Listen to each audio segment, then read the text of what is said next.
جو شخص جھوٹ بولنے میں جتنا ماہر ہوتا ہے وہ دوسروں کا جھوٹ پکڑنے میں بھی اتنا ہی ماہر ہوتا ہے۔ جو لوگ بہت زیادہ بولتے ہیں ان کے الفاظ کی قدر اتنی ہی کم ہوتی ہے۔ ناظرین، جس سے آپ پیار کرتے ہیں اسے دیکھ کر کبھی نہ مسکرائیں، کیونکہ ایسا کرنے سے وہ آپ کے پیار کو سیریس میں نہیں لے گا اور اسے آپ کا دکھاوا لگے گا۔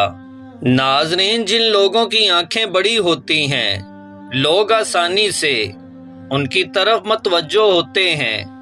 اگر آپ کو پانی یا بلندی سے ڈر لگتا ہے تو آپ اعصابی کمزوری کا شکار ہیں۔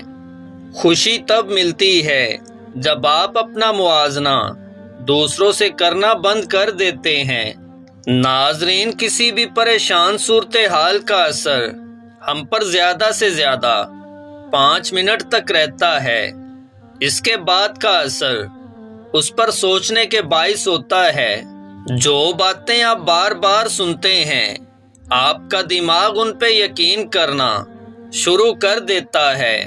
آپ کا دماغ نیند میں بھی یہ محسوس کر سکتا ہے کہ کوئی پاس کھڑا آپ کو دیکھ رہا ہے۔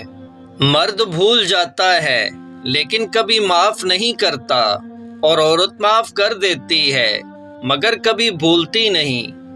ناظرین، 90% لوگ جو باتیں میسیجز کر کے کرتے ہیں وہ کبھی بھی اس شخص کے منہ پر کہنے کی جرت نہیں کر سکتے۔ بادل برسیں نہ برسیں اسے دیکھ کر ٹھنڈک محسوس ہوتی ہے، اولاد خدمت کرے نہ کرے اسے دیکھ کر بھی دل میں ٹھنڈ پڑ جاتی ہے۔ نصیحت کیجئے مگر شرمندہ نہ کیجئے، مقصد دستک دینا ہوتا ہے، دروازہ توڑنا نہیں۔ عمر کا تعلق سالوں سے نہیں ہوتا، بعض اوقات انسان عین جوانی میں صدیوں پرانا ہو جاتا ہے۔ خاموش سا ماحول اور بے چین سی کروٹ، نہ آنکھ لگ رہی ہے نہ رات کٹ رہی ہے۔ ماں کے بنا پورا گھر بکھر جاتا ہے، پر باپ کے بنا پوری دنیا ہی بکھر جاتی ہے۔ جو مانگوں دے دیا کر اے زندگی، کبھی تو میرے باپ جیسی بن کے دکھا۔ عقل جیسی کوئی دولت نہیں اور جہالت جیسی کوئی غربت نہیں۔ محبت تو ایک احساس ہے جس سے ہو جائے بس وہی خاص ہے۔ ناظرین، نیت صاف ہو تو نصیب بھی بدلنے لگتے ہیں۔ اگر انسان ثابت ہو تو اس سے کی گئی ہر زیادتی کا جواب عرش سے آتا ہے۔ ناظرین، آنکھوں میں خارش ہونے لگے تو سمجھ جائیے تمہیں بے تحاشا دولت ملنے والی ہے۔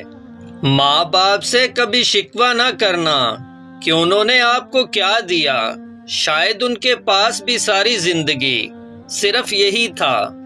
غصہ ماچس کی تیلی ہے جو دوسروں کو جلانے سے پہلے خود جلتی ہے۔ ناظرین، یہ حقیقت ہے، چاہے کوئی مانے یا نہ مانے، جس میں درد چھپانا سیکھ لیا اس نے جینا سیکھ لیا۔